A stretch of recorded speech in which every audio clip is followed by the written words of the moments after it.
వేదిక పైన వేదిక ముందర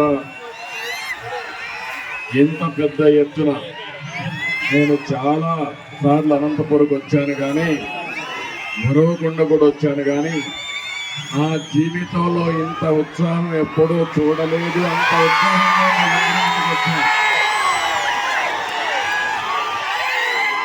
ఈ కార్యక్రమానికి వచ్చినటువంటి తెలుగుదేశం జనసేన నాయకులు కార్యకర్తలకు, అనంతపూర్ పార్లమెంటుకు సంబంధించిన ప్రజలందరికీ పేరు పేరున నా నమస్కారాలు, అభినందనలు, శుభాభినందనలు.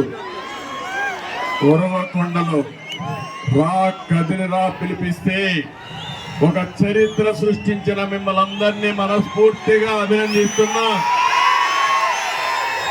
మనస్ఫూర్తిగా ధన్యవాదాలు తెలియజేసుకుంటున్నాను.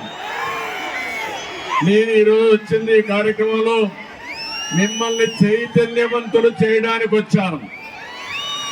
భవిష్యత్తుకు ఏ విధంగా ముందుకు పోవాలి, ప్రజల్లో ఏ విధంగా చైతన్యం రావాలి, మనం అందరం కలిసి రాష్ట్రాన్ని ఏ విధంగా కాపాడుకోవడానికి మీకు చెప్పడానికి వచ్చాను.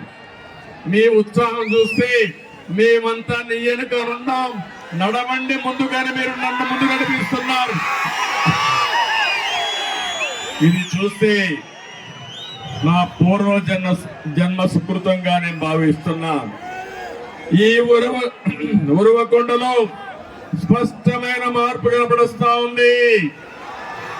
తెలుగుదేశం జనసేన గాలి వీస్తా ఉంది. మొన్ననే ఇక్కడ ముఖ్యమంత్రి జగన్ మీటింగ్ పెట్టాడు, దానికి సాక్షులు ఈ పోలీసులే. ఆ మీటింగ్ పోలికే లేదు, అవునా కాదా? అది తోలిన జనం, కూలీ జనం. ఇది స్వచ్ఛందంగా వచ్చిన ప్రజా చైతన్యం. ఈ ఉత్సాహం చూస్తే ఇంకా జగన్ కు నిద్ర రాదు. 74 రోజులు ఇంకా నిద్రే లేదు తనకి. ఎక్కడికి పోయినా ప్రజలే చెప్పబోతున్నారు, చీ నువ్వు నా మాకొద్దని.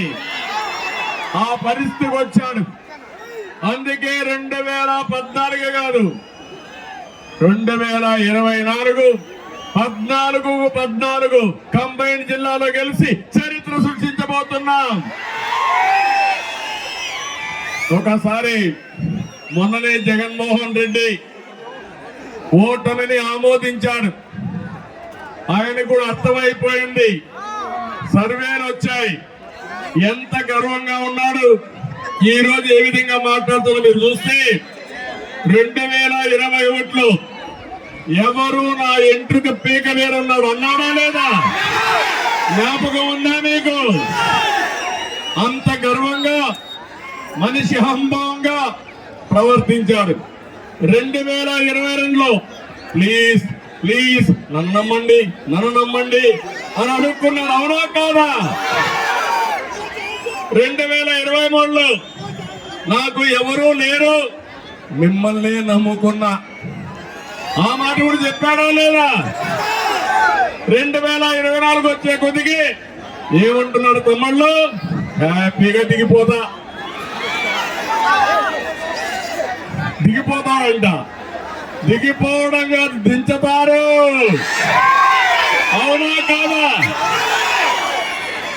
నువ్వు పెట్టినటువంటి ఇబ్బందులకు కానీ, నువ్వు చేసిన పనులకి నిన్ను శాశ్వతంగా సమాధి చేసే రోజులు దగ్గరలో వస్తాయి, అవునా కాదా? వైఎస్ఆర్ కాంగ్రెస్ పార్టీని భూస్థాపితం చేస్తానని గట్టిగా చెప్పండి. విశాఖపట్నంలో మీటింగ్ ఉంది, సిద్ధం కాదు, నిన్ను దించడానికి మేము సిద్ధంగా ఉన్నామని అక్కడికి నిలబడాలి, గట్టిగా చెప్పాలి.